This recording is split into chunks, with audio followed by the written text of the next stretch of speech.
A business is a physical entity in constant, chaotic motion. Pallets are loaded onto racks, paperwork changes hands across desks, and products move from warehouse shelves to delivery trucks in a matter of minutes. The core challenge of enterprise management is capturing all of this physical movement and translating it into a unified digital record without losing accuracy. If a pallet is damaged on the floor, the accounting ledger needs to know instantly. The SABTECH mini ERP system solves this by operating as a rigid, interconnected state machine. Every physical action must clear a digital checkpoint before the system accepts it as true. This diagram shows the macro architecture of the system, built upon 11 distinct, tightly coupled workflow modules. We trace a path from initial user setup through the supply chain until data reaches the locked financial ledgers. By forcing the entire operation to adhere to the rules of a state machine, the system prevents fatal data drift. What happens on the warehouse floor perfectly matches the accounting books. Building this architecture starts at the system's entry points. Before any inventory can move, the foundational boundaries must be set. Module 1 handles authentication and account setup. User portal registration and credential validation act as the first gatekeeper, ensuring only verified personnel can access the initial setup environment. This chart shows Module 2, Company Configuration. Tassing validation automatically triggers system hooks, generating specific subdomains and warehouse slots. From here, administrators scale operations, allowing the system to duplicate and organize these environments into distinct regional branches. Module 3 introduces user invitations and role permissions, relying on branch containment logic. Administrators define custom roles for staff. When invited, users are instantly enclosed with strict operational boxes, tied directly to specific regional branch clusters. This creates a hard operational restriction.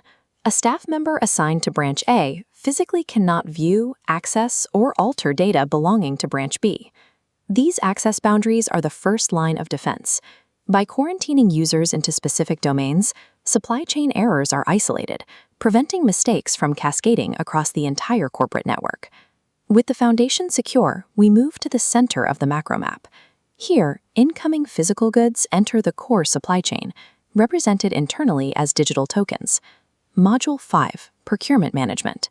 The cycle begins with a local purchase order, initiating the inbound workflow. Generating a goods receipt note instantly takes the system's inventory counter upward. This automatically sends supplier billing data directly down into the foundational ledger to initiate payment entries.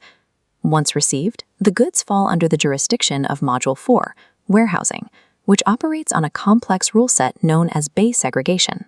Storing bulk goods in a massive logistics center requires constantly moving heavy, loaded pallets across vast, distinct physical zones. The system maps 5 warehouse zones: main, mobile, damage, returns, and adjustments, governed by unidirectional transfer rules. Moving a crushed box to the damage bay updates the token, immediately severing its connection to the sales module, removing it from available inventory. Linking the procurement ledgers directly to these heavily segregated physical days ensures exact alignment. It eliminates the gap between recorded cash flow and the actual sellable inventory sitting on the racks. That sellable inventory drives the outbound flow, starting with the initial sales quotation. Before a quote becomes a confirmed order, it must pass a critical gatekeeper, the credit exposure check. This mechanism calculates a client's outstanding debt, measuring it against a strict credit limit before allowing the order to proceed. Passing this check triggers allocation. The items are reserved, locked inside the digital warehouse so they cannot be sold elsewhere. Once the stock is secured, the system automatically advances the transaction into formal invoicing and schedules the receivable payments. Physical fulfillment is handled by Module 7, Delivery Logistics. Multiple confirmed orders are batched and assigned to specific delivery trips. When loaded onto the delivery vehicle, the system digitally transfers that stock from the main warehouse into a temporary mobile bay. Delivery, however, is not always successful, triggering a failed return loop. If an order cannot be delivered, the vids bounce off the destination node. The system enforces a strict return path, routing the items exclusively back into the designated returns bay. Rigorous outbound validation solves 2 major operational risks. It protects the company from hidden financial overexposure to clients, and it prevents undelivered inventory from vanishing in transit. Moving away from the supply chain, we look at the right side of the macro architecture, which handles internal financial triggers. Module 8 manages the expense claim workflow. It tracks the creation of employee claims, secures digital receipt uploads, and allocates the final costs. This flowchart illustrates the system's critical approval rules. Notice that if user A submits a claim and is also listed as the sole approver, the action is hard-blocked to prevent internal fraud. For larger internal costs, the system uses Module 9, the Fixed Assets Lifecycle. This module maps the financial onboarding of long-term operational equipment. Industrial machinery naturally degrades with every single hour of use. It loses structural integrity and market value over time. This chart mirrors that physical decay using automated straight-line depreciation runs. It syncs the steady drop in asset value with monthly document nodes posting directly into the ledger. When value hits zero, the system writes off the equipment, generating a final disposal journal entry. Automating daily expenses and long-term depreciation ensures that the slow, invisible costs of operating a business are instantly translated into accurate financial liabilities.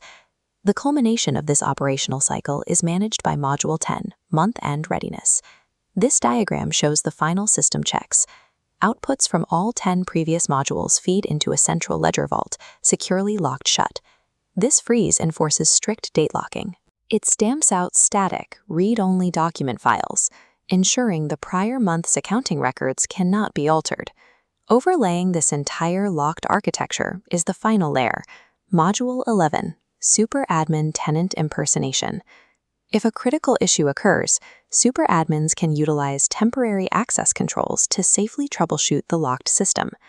Every action requires logged reasons and sends automated tenant notifications to maintain transparency.